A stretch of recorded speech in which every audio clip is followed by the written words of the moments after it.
Pak Agus Parigaus. Terima kasih Ketua. Assalamualaikum warahmatullahi wabarakatuh. Pimpinan dan anggota Komisi 2 yang saya hormati, Pak Menteri, seluruh yang hadir pada kesempatan yang berbahagia ini, hadirin dan hadirat yang berbahagia. Menyimak dan mendengarkan paparan yang Pak Menteri sampaikan, saya memberikan apresiasi yang luar biasa karena saya mendengar betul apa yang Bapak sampaikan dalam rangka bagaimana ke depan dengan setelah diundangkannya Undang-Undang Nomor 20 Tahun 2023 tentang ASN, bahwa ada amanah untuk PP dan bagaimana kita melakukan pembenahan terhadap ASN dan non-ASN itu. Dari paparan yang Bapak sampaikan, tadi Bapak juga menyampaikan bahwa pembenahan terhadap non-ASN itu berangkat dari penataan yang dilakukan oleh Pak Menteri dengan keluarnya surat edaran itu. Sehingga muncullah angka tadi dan juga dipertanyakan juga oleh Ketua tentang jumlahnya itu adalah 2,355092. Hal ini tentu penting untuk dilakukan supaya jelas gerak langkah tahapan-tahapan apa dan dari mana kita lakukan. Saya dapat memahami logika berpikir yang disampaikan oleh Pak Menteri. Namun itu tentulah belum menyelesaikan persoalan. Oleh karena itu, tentu ada beberapa hal tadi juga sudah disinggung oleh kawan-kawan dan saya juga akan menambahkan informasi terhadap apa yang di luar daripada 2,3 juta itu. Langkah-langkah yang Pak Menteri lakukan, di mana di halaman 28 juga disebutkan untuk agar pelaksanaan ini terukur dan juga supaya jangan menimbulkan persoalan-persoalan baru, Pak Menteri menegaskan kepada PPK untuk tidak melakukan pengangkatan. Saya sangat setuju. Yang jadi persoalan adalah kapan dimulainya kebijakan yang Pak Menteri lakukan itu. Karena di daerah Pak Menteri, Bapak pernah juga jadi bupati. Ini kucing-kucingan. Dibuat surat mundur. Sehingga tidak termasuk kepada kebijakan yang dibuat oleh pemerintah pusat. Yang kedua adalah kita memberikan sanksi kepada PPK yang melakukan pengangkatan terhadap non-ASN. Kita setuju. Namun saya lihat bentuk daripada sanksi itu apa? Karena para pejabat ini sangat piawai juga Pak Menteri. Karena Bapak mengatakan akan dikenakan sanksi sesuai dengan ketentuan dan peraturan yang berlaku. Tidak jelas. Harus jelas.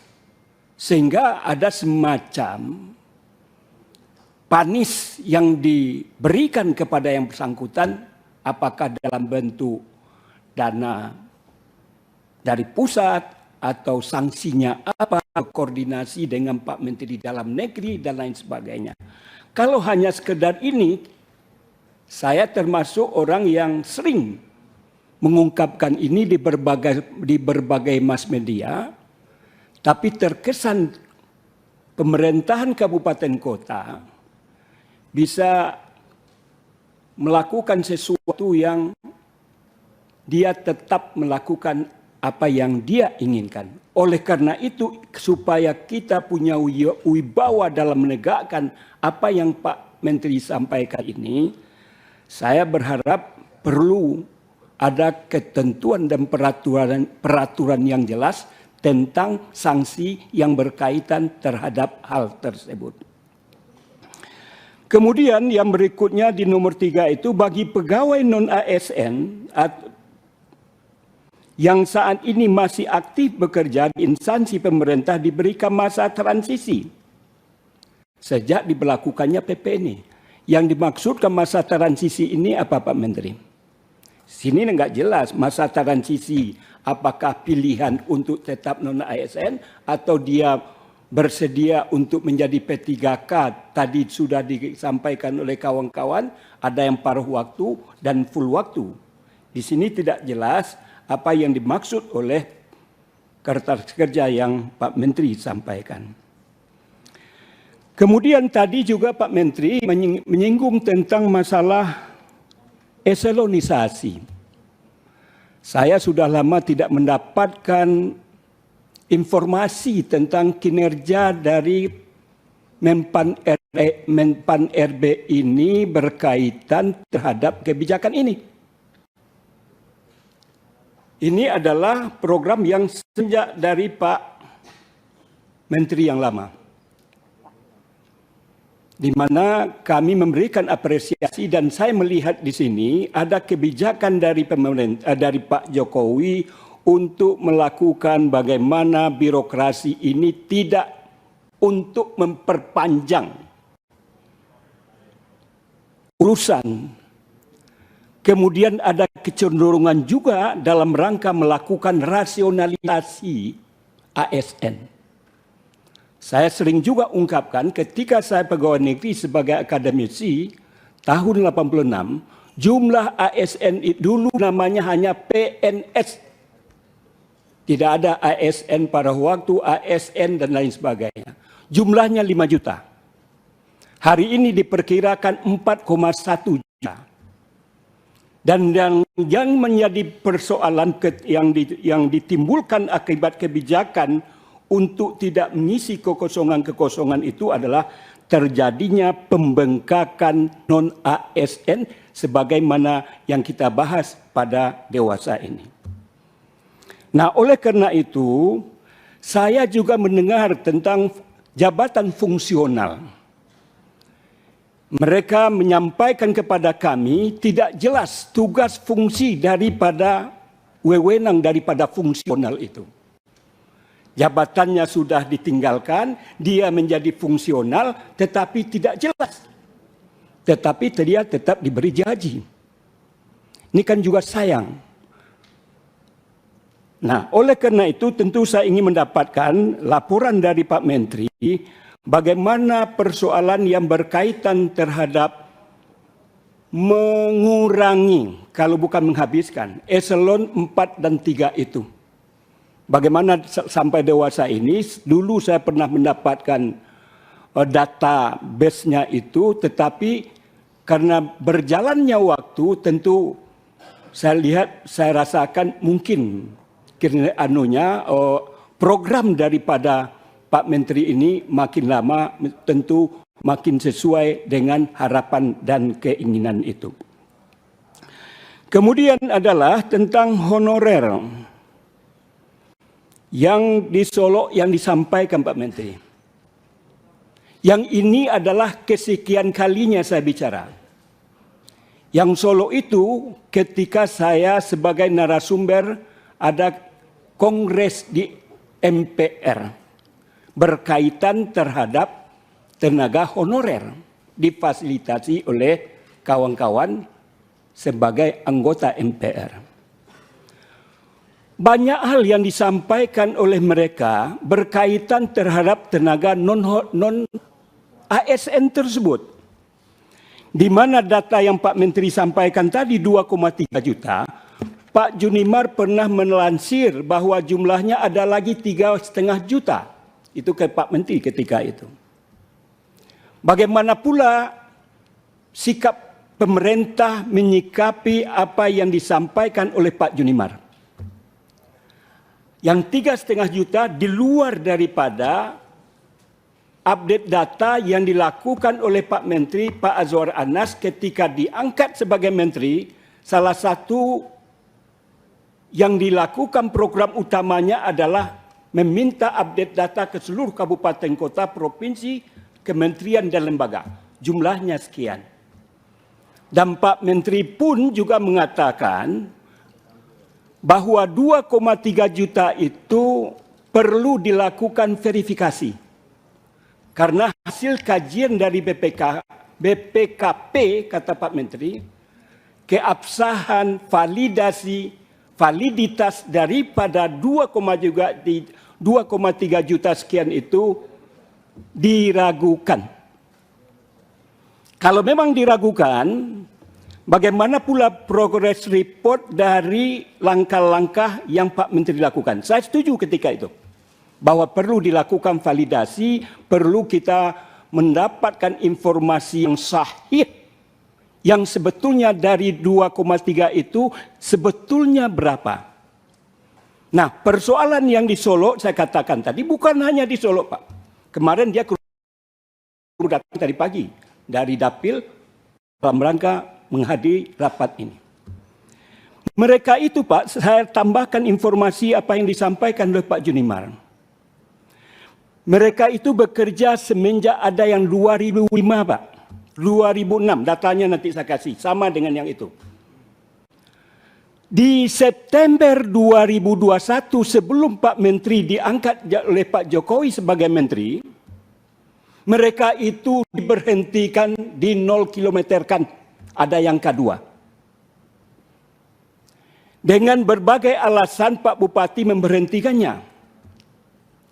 Masalah anggaran, masalah ada temuan. Ternyata beberapa bulan setelah itu dia mengangkat lebih dari 572. Artinya kalau surat Pak Menteri tadi, kan ada persyaratan untuk mengupdate data. Minimal bekerja 1 tahun. Kalau saya tidak salah. Orang-orang ini dikorbankan yang sudah bekerja 8 tahun, 7 tahun dan lain sebagainya. Gara-gara di 0 kilometer kan, dia tidak dimasukkan ke update data itu. Yang jumlahnya adalah 792 orang. 579 orang. 692 orang, Pak Menteri. 692.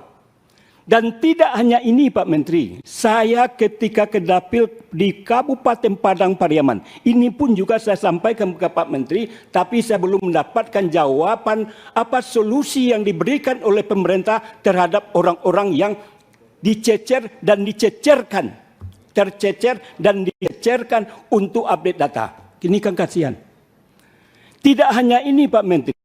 Di Jawa Barat, ada juga yang di Jawa Tengah. Artinya kita akan sebetulnya ingin menyelesaikan persoalan non-ASN dengan berbagai persoalan, tetapi kita dirongrong pula dengan kebijakan-kebijakan yang tidak kondusif seperti yang saya ungkapkan. Yang di Padang Pariaman, Pak Menteri, itu juga saya mendatangi daerah yang bersangkutan. Orang-orang ini adalah orang-orang yang bekerja, bertugas di kampung-kampung yang jauh dari perkotaan. Dalam berbagai profesi sebagai non-ASN itu. BPK-nya tidak mau mengupdate data. Dia sudah sampaikan kepada kita, tapi tidak dilayani. Saya yakin seluruh kabupaten kota non-ASN ini mengalami hal yang semacam itu. Menurut saya tentu perlu ada kebijakan dari pemerintah, perlu ada kebijakan bagi kita terhadap hal-hal yang saya ungkapkan tadi. Namun Pak Menteri sudah membuka ruang yang seluas-luasnya kebijakan yang akan diambil oleh Pak Menteri. Tentu saya memberikan apresiasi dan ucapan terima kasih. Namun yang Pak Menteri sampaikan tadi bahwa persyaratannya belum lengkap, ternyata dari bahan yang saya dapatkan, nggak tahu saya nih, suratnya ini 4 Oktober Pak Menteri. Oh, udah ditekan, alhamdulillah. Mana nih yang BKD tadi nih? Pak Nancy ada tadi? Udah Ketua, aman Ketua. Jadi saya tidak perlu menambahkan apa yang Ketua sampaikan. Terakhir, saya juga melihat tadi Pak Alek nggak ada. Lihat dari muka nggak ada, di belakang nggak ada, semua ini nggak ada. Saya dikagetkan oleh Ketua. Ternyata Pak Alek tadi informasi yang beliau sampaikan mengundurkan diri. Maaf saja Pak Menteri, dalam pembahasan Undang-Undang 2023 ini peran beliau ini sangat-sangat luar biasa Pak. Berkat beliau menyampaikan dengan kemampuan yang luar biasa itu, kami Komisi 2 dapat memahami dan menerima berbagai hal yang sebetulnya kami berdebat juga dalam persepsi yang kami miliki. Termasuk yang dia sampaikan tentang digitalisasi yang luar biasa. Bagaimana nanti digitalisasi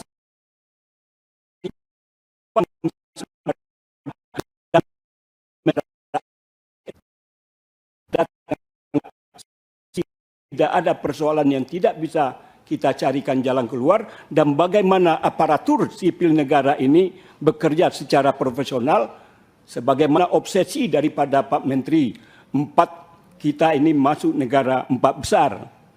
Kalau ASN, maaf dalam kondisi hari ini Pak Menteri, saya baru dari Dapil juga Pak Menteri, dialog dengan seorang pimpinan fakultas.